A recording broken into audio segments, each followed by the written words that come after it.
একজন রাজা যার সমস্ত কিছু আছে তবুও কেন সে মাঠে নেমে হাওয়া খেতে চায়?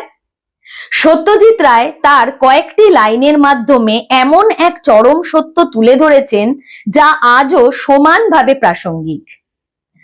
নমস্কার, আমি শ্রীমা শ্রী ডান্স ক্রিয়েশনের পক্ষ থেকে নতুন একটা ভিডিওতে আপনাদের স্বাগত জানাই।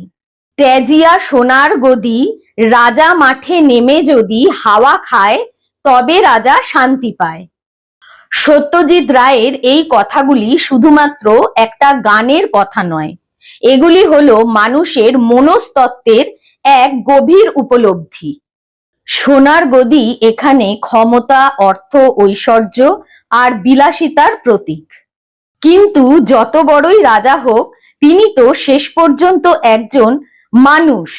সারাক্ষণ রাজপ্রাসাদের চার দেওয়ালে দায়িত্ব আর আড়ম্বরের মধ্যে থাকলে মন ক্লান্ত হয়ে পড়ে।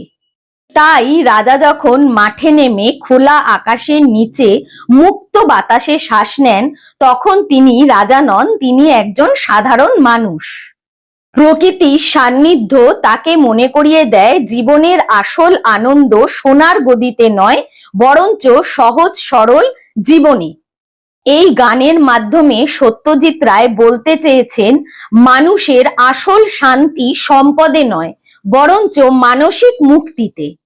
পদমর্যাদায় নয়, বরঞ্চ প্রকৃতির কাছে ফিরে যাওয়ায়।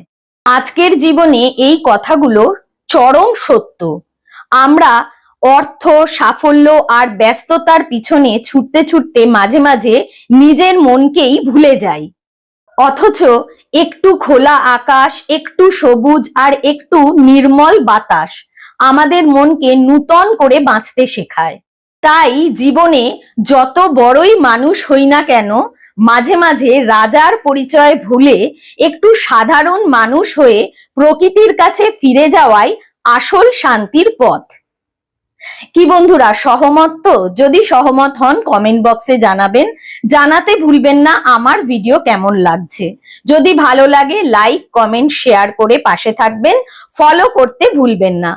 অসংখ্য ধন্যবাদ আমার পুরো ভিডিওটা দেখার জন্য।